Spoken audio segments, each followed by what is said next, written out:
bitch, you a bird, you thigh, you learn, you see, I earn, you stop.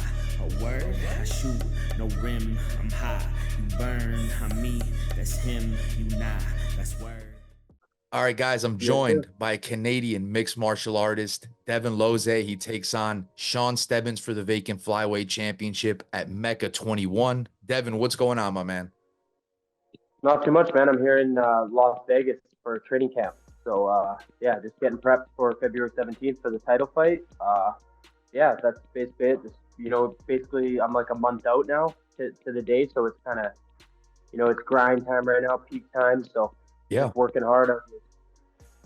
we were talking a little bit before we went, before we started recording about the, the scrap and all that. Right now, it's funny because it feels like I am talking to a coworker as opposed to a fighter. I mean, you're at LFA 174 taking over the scrap Instagram channel essentially for the day, right? Like, what was that like, man? And also cornering your teammate to a victory. It seemed like a good day for you. Yeah, no, it was super fun. I like to keep active on social media anyway. So when they asked me to do that, I was like, it was a little bit more work, like doing predictions, doing a bunch of stuff like that. But I mean, it Yeah. was super fun.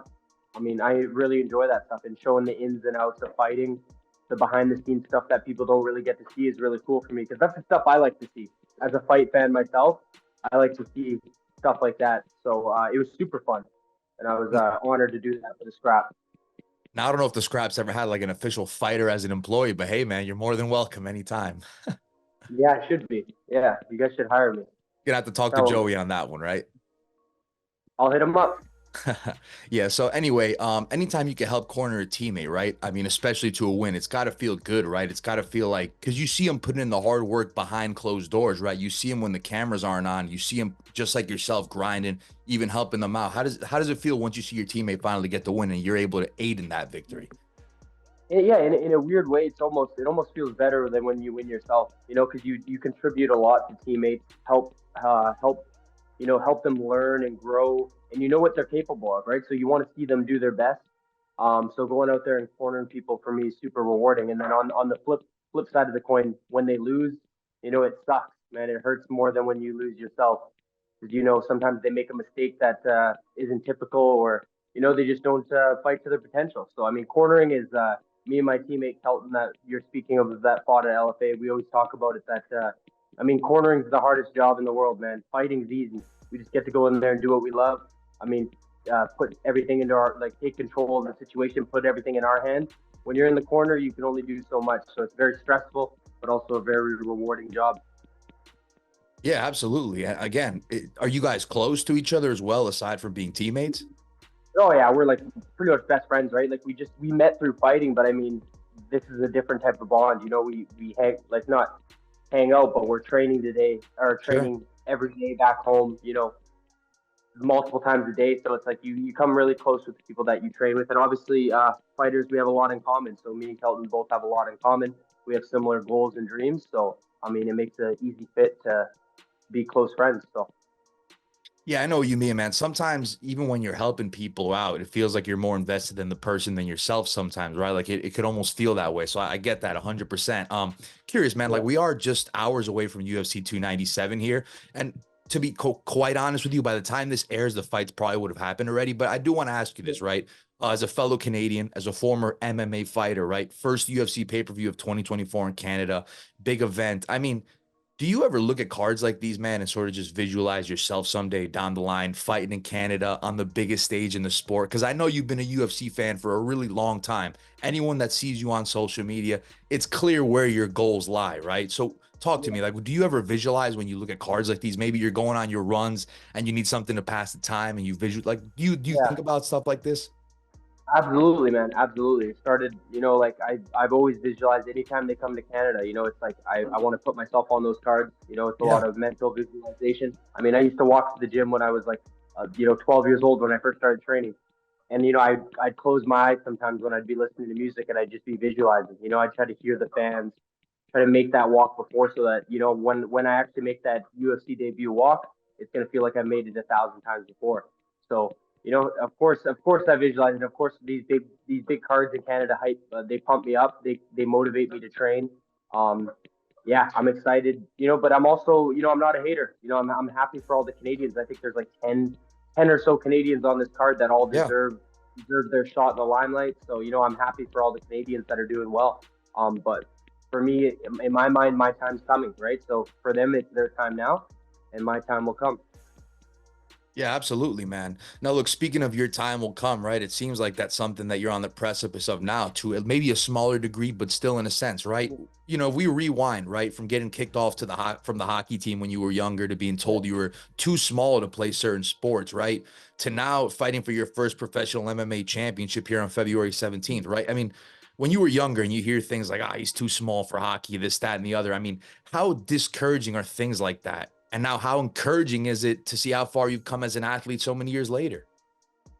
Yeah, I mean, it's a little discouraging, I guess, because I mean, there's only so like you know you're born with certain attributes, so you're only gifted certain things. Right. But for me, I've always really, even when I was younger, my dad kind of drilled it into me is like, you know, if you work hard, you could do anything. You know, and fighting is one of those sports. Obviously, it's a weight class sport. Um, but you know, if you grind, you put in the work. It doesn't matter if you come from a small town, if you're poor, if you know you don't got the best training partners, you don't got UFC caliber guys in the gym. If you work hard, man, great things can happen. So I mean, I've always just I feel like that's been a thing that's been very important to me. I feel like if I didn't have that, you know, some of these other guys might have surpassed me, or you know, or some of them stay ahead because I've been to these big gyms like I'm at now, and I see some of the guys' work ethics, and I see that they don't train like I do. They don't put the intention into training that I do. Maybe because they're blessed with all the training partners year round. But we back home we don't have that, so we have to work hard. You know, we wake up every day and we grind towards our goals and dreams. Absolutely. Speaking of grinding, speaking of fighting, right? When I look at your amateur record, right? You finished 4-0. All 4 fights took place in that same year, right? 2019. Yeah. Obviously, when you turn pro, right? It's just not that easy to just fight however many times you want, right? But, you know, as a fighter, right? Transitioning from being an amateur, fighting 4 times in that 1 year to now being a pro where you kind of maybe have to pick and choose more. You're not fighting as much. Like, what was that transition like from going to amateur to professional? I mean, it was tough because mainly because of COVID. You know, like I Yeah, did 4 that's when you amateur became a fights pro, right? out of the Literally in year. the height of it. Yeah, yeah, and I was ready to turn pro early in 2020. That was my goal. Is you know after that little run, I won 2 amateur titles. I was ready to go, and then obviously the whole COVID situation happened, slowed things down. I had to Right. wait 18 months to fight again, and then you know it was hard to get fights, especially in Canada, super difficult. And then you know I kind of branched in the U.S. And then like you said, yeah, fighting professionally now, you kind of have to not pick and choose so much your opponents, but I mean, you know, there's a lot more variables now. You're getting paid. You know, you got to make sure that you're being paid and compensated fairly. They're covering travel. There's a lot that goes into it that people don't realize. And then obviously, I mean, where I'm from, there's no promotions here pushing me. I don't have any Canadian promotions behind me trying to build my record, Right. letting me beat up fans or anything like that. I've had to travel all over and fight bad dudes everywhere. So I mean but for me that makes it exciting. And I feel like it's made me battle tested. So I'm grateful for it. What do you prefer? Do you prefer fighting like 1 or 2 times a year? Or do you prefer fighting like, you know, 4 or 5 times a year like you did when you were an amateur? Like if it was entirely up to you, what direction would you prefer? 4 or 5. You know, my goal this year, I'm fighting in You're a February. I'd like to scrapper, fight man. You 4 got times. 40 Yeah, street I fights for mean, a reason. Whatever it exactly, is, right? probably So I more, mean, right? It's got to be more than yeah, that. yeah, probably. I mean, There's you no way lose you could count just at put some. a nice round Yeah, number on it, right? Like who knows how yeah. many? I just that was just a rough guess, but I mean, for me, I just like fighting. You know, obviously you got to prepare a lot, and you want to go in there in peak conditioning, peak Yeah. mental conditioning. You got to do training camps, but I mean, you know, if opportunities come up, you know, I train year round. I'm ready to go. You know, I'm fighting in February. I want to fight maybe April after that, and just keep the ball rolling. Now you brought up having to fight, you know, tough guys, you know, being from Canada, maybe you don't got these promotions behind you, right? That's interesting. So I want to ask, right? You describe yourself specifically as that fight that you're not going to want to take on the regional scale, right? Like somebody that, you know, if you're looking for an easy fight, just, you know, I'm not the guy for that, right? What is it about you as a fighter that makes these guys that you think should make these guys want to stay away from you? You know, I think it's just because you know, I'm not, I haven't been, you know, protected by any promotions. You know, I haven't got easy fights, haven't got like, you know, a lot of them, they do it like the boxing style. They protect guys, they build them up, which I mean, Had the for record, me, yeah. I'm like, had the records a bit, and yeah, it can be smart to build experience, but I mean, I see a lot of these guys in the regional scene being protected in their winning decisions, and I think in the long run, I'm going to surpass them. Not even in the long run, in the next year or so, because I'm finishing fights. I've only won 1 decision, amateur or pro. fighting tough dudes, and getting experience of going to travel all over, get out of my comfort zone and fight. Yeah. A lot of these guys, you get the call to the UFC and you fought in the same promotion 8 times in a row against easy guys. It's going to be a big jump for me. I think once I get the call, it's going to be just like getting the call to go fight somewhere else. Minneapolis, doesn't matter where. So I think I'm preparing myself mentally and physically a lot more than these guys, and they don't realize it because they're getting an easy route and I'm taking the hard route. I think that's a great point, man, right? I mean, you've been sharpening your blade, right? Like when you get into the UFC, if and when you get into the UFC, that blade ain't going to be dull, right? No, hell no. Absolutely. Speaking of fights, man, I feel like we're talking about a whole bunch of fighters and other stuff, but let's talk about the important one, right? Right. I mean, you got this Sean Stebbins fight for the vacant flyweight title in less than a month. When did you start camp and how has it been so far for you, man? So, this fight I fought in November. I found out like basically a week after this fight. Yeah. I signed the contract I think a week after, but I knew like the promoter hit me up basically that on the drive home the next day was like, "Hey, you want to go against this guy for the title?" And I was like, I didn't know who the guy was, and I didn't give a fuck who he was. I was like, I want to fight Sign me anybody up. for the title. Yeah, sign me up. So, I knew it was gonna happen. Basically since November. So, I jumped in, started training again like I always do. But right now I'm in Las Vegas right now training at Xtreme Couture, which is one of the top MMA gyms in the world. Full of killers from the highest level of UFC champion, Bellator champion, to guys that just won on the Contender Series, to guys making their UFC debut, to veterans in the UFC. So I'm training with these guys day in and day out, preparing for this fight. So iron sharpens iron, right? Speaking of sharpening that blade up, right? Yes, sir, man. Like there's times like I've only been here for a week now, but I've been, I've gotten able to work with Patchy Mix, Marab, who's training. He's fighting the same day as me. A bunch of guys at 135, 25, too many to name. At that elite level that I'm in there grinding with every day. And I'm just, I'm ready to, prove where I belong. February 17th. I feel like I belong in the UFC. I feel like I have the skill set, the mindset. I just need the wins, the titles. And everything like that. So I'm ready to prove where I belong in February. But right now, I'm having the time of my life training down here. I love this. I love this shit every day. Going to the gym and just, having the hard rounds, and just elevating myself to another level.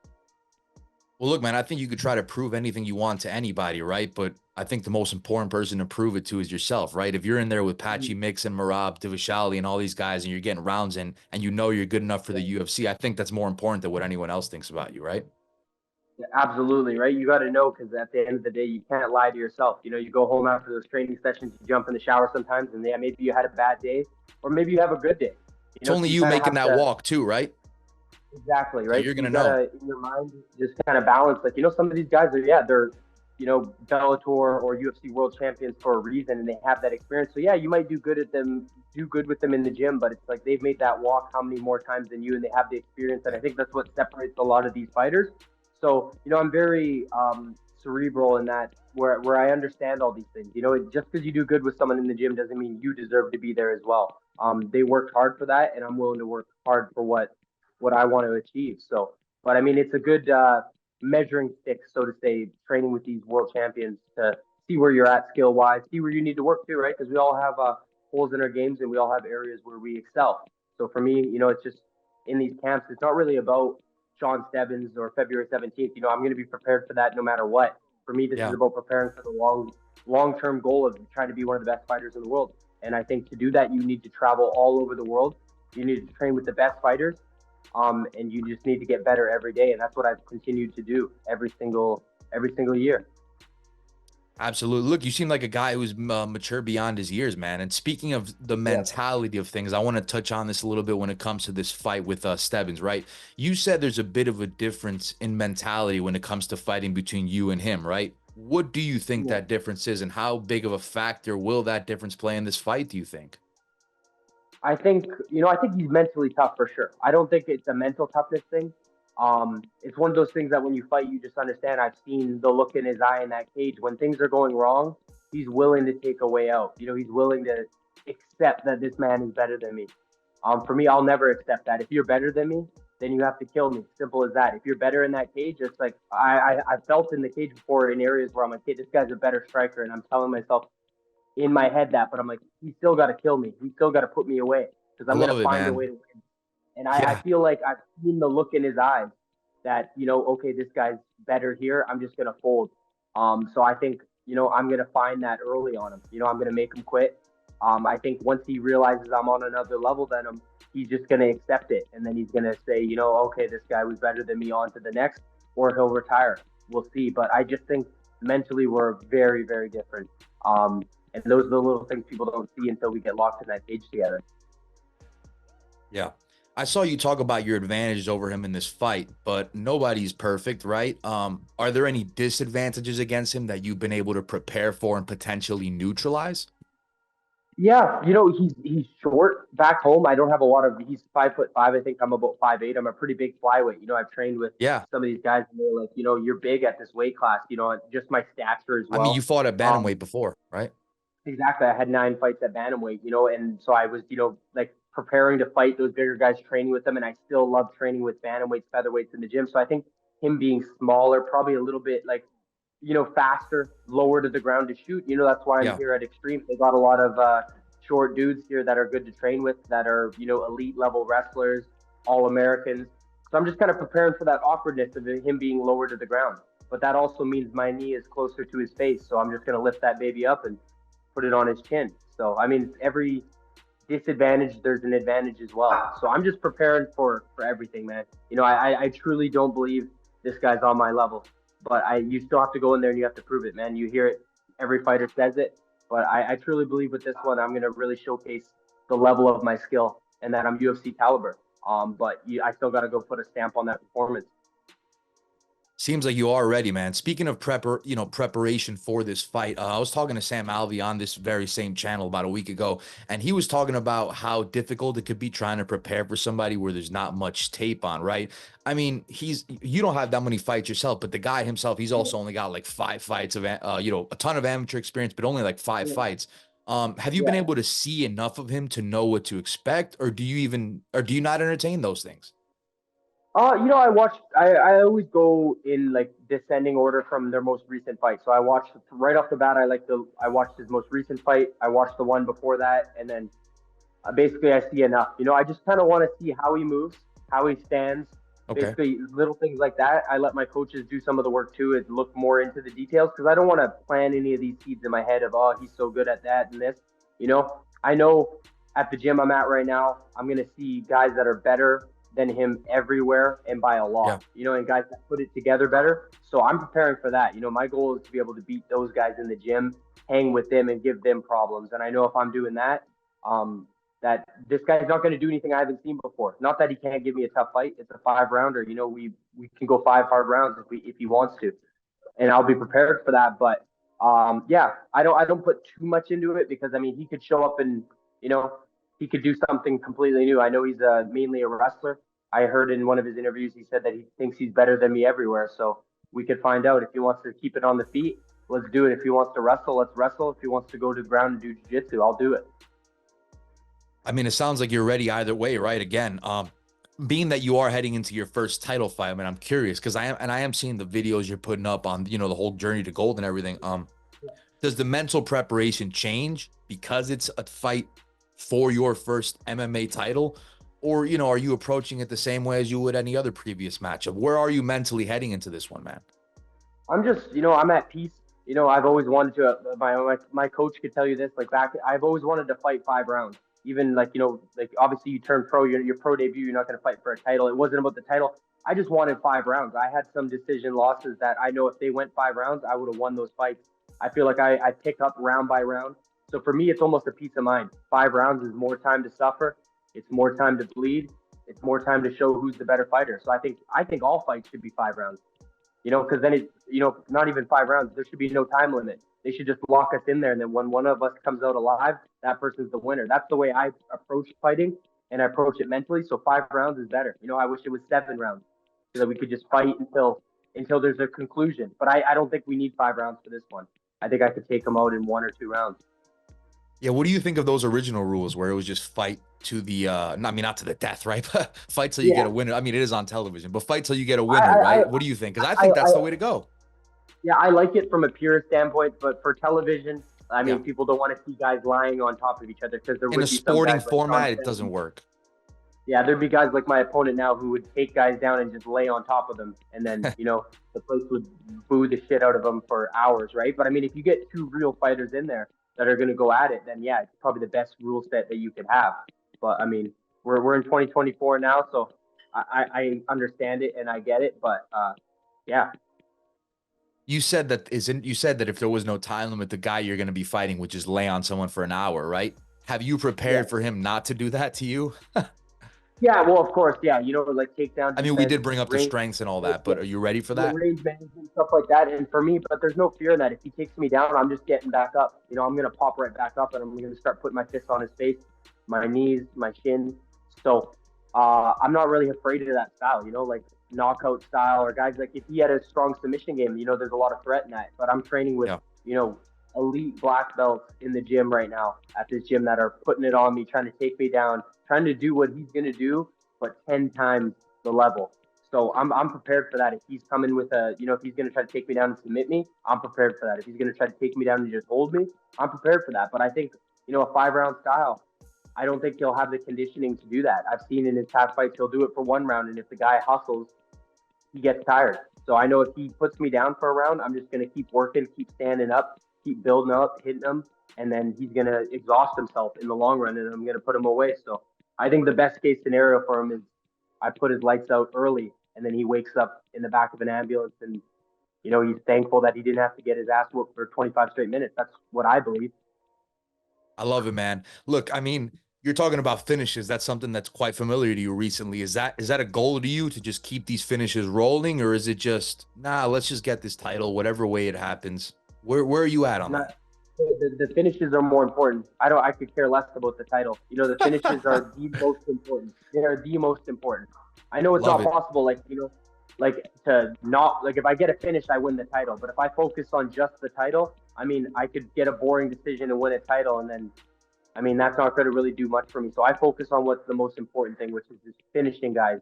So if I go in there and I finish them, and I do it in a spectacular fashion, everything else falls into place. I get the title. I could get the calls of the big shows. So I think some guys have it backwards. They focus on, I just need to get this win. I need to secure it. No, you need to be impressive and you need to put guys away. For me, I'd rather, it's either, if I had to pick between, finishing him, getting finished, winning the decision, number one is finishing him. I'd rather get finished than win a decision. I love it. My mentality. I'd rather get put away, knock the fuck out. I'd be able to live with myself more than if I win a decision. Honestly, I've won 1 decision, and it's still to this day. Sometimes I'm lying in bed at night, and that fight, it drives me more crazy than my losses. Because my losses, I know I just ran out of time. When I won a decision, there was a lot of factors. I had a couple injuries and stuff, and I went in with that mentality of just get the win. And for me, I hate that. That's it's a bitch mentality in my mind. And I had it for that fight is just win. And yeah, I got the win, but I should have went out and tried to kill that guy and got finished if I had to. That's the way I think. So yeah, finishes are the most important thing for me because that's what the UFC is looking for, and that's what I'm looking to do is get to the UFC. So if you have 5 decisions and I have 2 spectacular knockouts, I'm ahead of you in my mind. And I think the UFC thinks like that too. So I think some of these guys need to switch their mentality, or they need to start listening to me. If nobody believes what you just said, then look no further than the words from Dana White's mouth, because that's exactly what he said, more or less, right? I mean, that's a fact. Yeah. I mean, and how could people not love you, bro? I mean, you got the mentality of somebody that could just entertain the fans right away. I see it. Yeah. Let me ask you, because this definitely ties into something I saw you say. You said that you're no longer focused on winning fights. You just want to hurt your opponents. Is that exactly what you were just talking about? Exactly, man. I want to hurt these dudes. I got into this sport because when I grew up, I was in a lot of pain from things in life, family problems, issues like that. I felt a lot of pain. And as soon as I started training, man, it was like I could take all that pain and I could put it on someone. So that's why I started in this. And that's what motivated me for longer than a decade now. So for me, I had to get back to that. I had to get back to that mentality of just hurting these dudes badly, and there's nothing better in these fights. I felt it, like my last fight, when you're on top of someone and you're just pounding away and there's nothing they could do. It's like you're taking their soul. There's nothing better for me as a fighter, and it's a dark mentality, but I mean, we're fighting. We're trying to kill each other in that cage. why can't I take pleasure in this?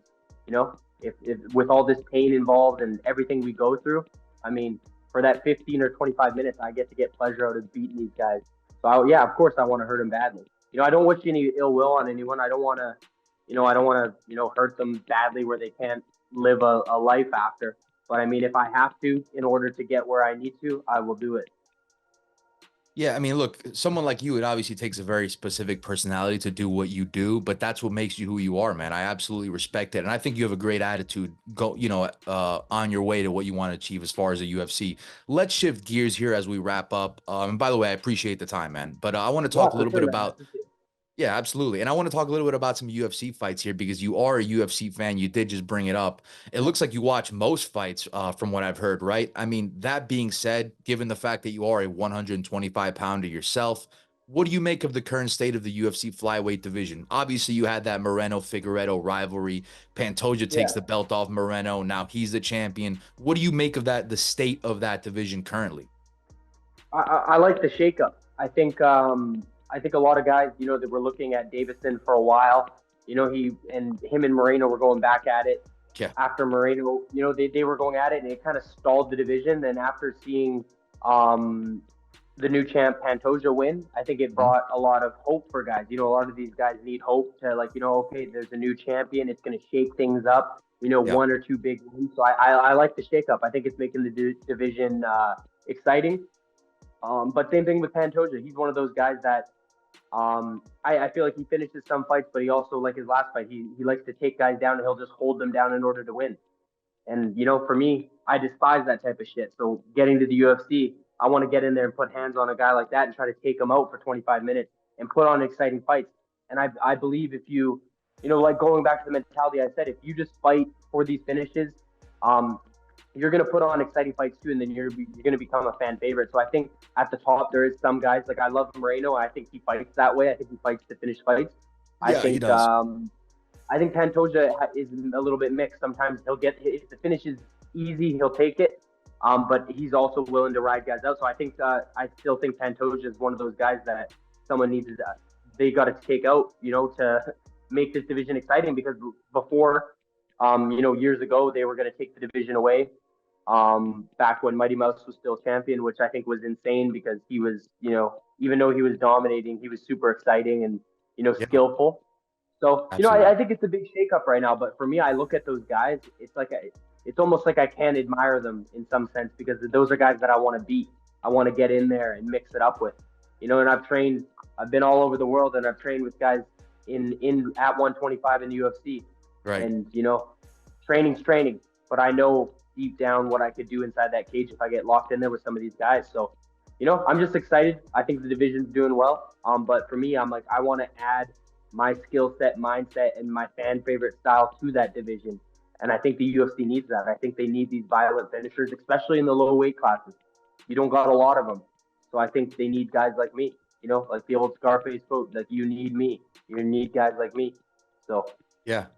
Yeah, absolutely. And look, man, Pantoja, it looks like you're on notice, my friend. But yeah.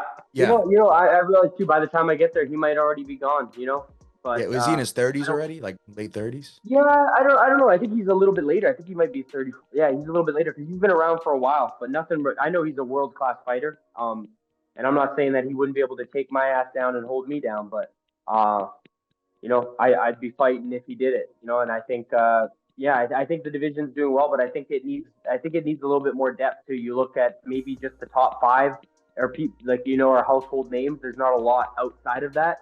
Yeah. I think the division needs depth, so they need to add, I think, guys like me to start shaking things up and trying to crack into the top 10. I think you made a great point about Pantoja. I mean, no disrespect, maybe not being the most exciting, because even though we got Moreno Figueiredo like damn near 4 times in a row, I can't remember a more exciting time for that division, right? And that seems like now that Pantoja's a champion, maybe things died down a little bit. Like I even asked a buddy the other day, or not the other day, back when Pantoja was set to fight Royval, somebody asked me, or I asked them, I was like, is Pantoja fighting? I didn't even know he was fighting Royval when he was fighting him, because things were just a little dead at the time. Yeah, it's a little dead. And then, with the language barrier too, some of these guys, it's not that you need to, that's a big thing. We're in like that post-McGregor era. Sure. Of everyone thinks they need to talk shit or wear some suit or something. It's like, no, just tell the fans, what you're going to do, how you're going to do it, and how you feel. You know, just say like how I do. I'm like, I'm going to go in there, try to break this guy's face in half. You know, just tell it how it is. You know, be charismatic, be yourself. And I think not everyone has that. You know, you can't knock some of these guys because that's not their personality. But I think they need more guys like me. And I'm sure there's lots out there all over the world that have good personalities that could also fight and get us in there and just kind of make some of these lower divisions a little more exciting, because these divisions rely just purely on skill. If you look at 125, 35, I mean, they're just skillful divisions, which is great as a martial artist. But as a fan, I think it needs a little bit more. Brandon Royval just lost to Pantoja in that championship fight. Now he's getting back in there against Brandon Moreno next month. How do you see that matchup playing out? I think Brandon should be able to edge him out, but I respect Royval for doing that. You know, it's a quick turnaround. But I mean, quick turnaround. Going back to what I said, he didn't really take much damage in that fight. He just got wrestled and held down. So why not get back right in there, right?